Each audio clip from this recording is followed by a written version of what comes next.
Hi guys, and welcome to another guide.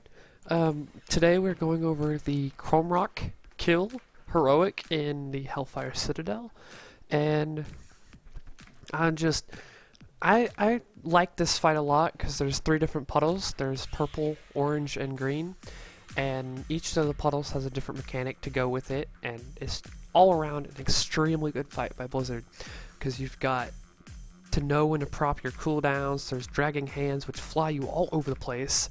You have to DPS a hand tank, which is pretty interesting. And if you don't get the people in the hands down fast enough, they'll actually die in the puddles. So there is a bit of a DPS check to go along with that. So let's get right into it here. We had a 5-second or a 10-second pull timer, sorry, with this, and it is currently down to 4 seconds here. But what we did is at 2 seconds you want to proc your potion and go into the macros here. You want to hit the rupture and then the macro that was popped in our basic guide. After he jumps, there's the problem with my problem. My soul capacitor procced itself before he jumped, and all that burst damage was lost.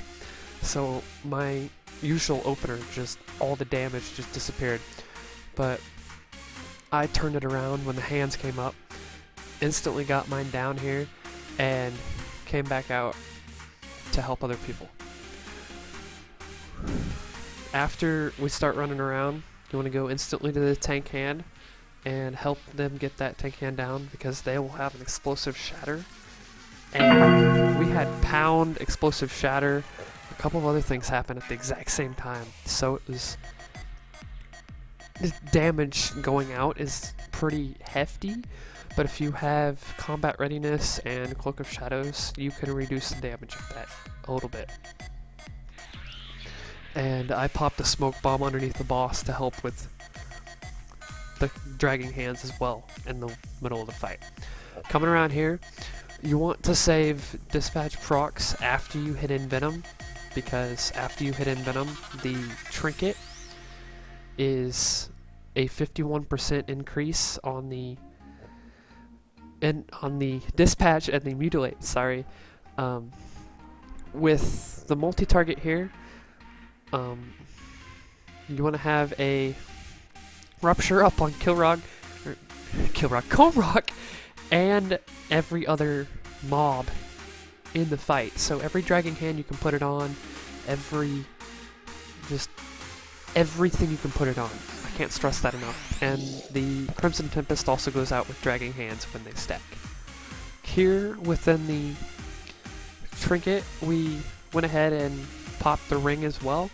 You want to have your cooldowns lined up with the ring, because you'll hit a rupture, pop everything, and it's Envenom mutilates, Envenom mutilate, and that's when you'll have it at 5 instead of over 5, because the more Envenoms you throw into the macro, the more your copy is going to be doing, which will cause you to do more damage in return.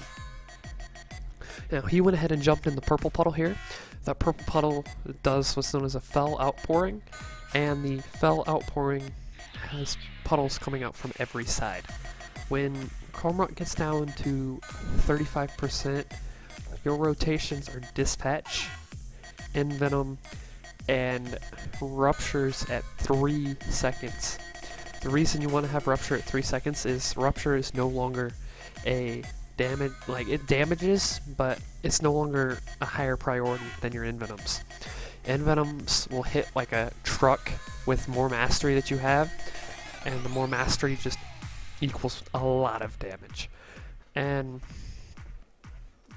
this is pretty much how we ended that. The pounds, you want to have a healer cooldown going out for every pound, and each time you'll have the rotation proccing up. It's just Envenom dispatches, Envenom dispatch. And you want to stay as far away from the tanks as possible, because they're explosive shatter. That's where that circle comes in. They just jumped away to deal less damage to everyone in the raid, because it does damage to them, but it doesn't do damage to the raid if they're far enough away. Here's where the dragging hands is, where I went ahead and used the Crimson Tempest that helps you with damage on every single mob. We almost had a healer die in here. And actually the healer had died, and this is where I died as well.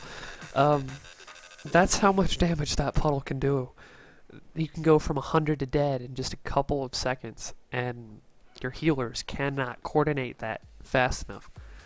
And I just wish I would have stayed alive long enough, but that was pretty much the end of the fight.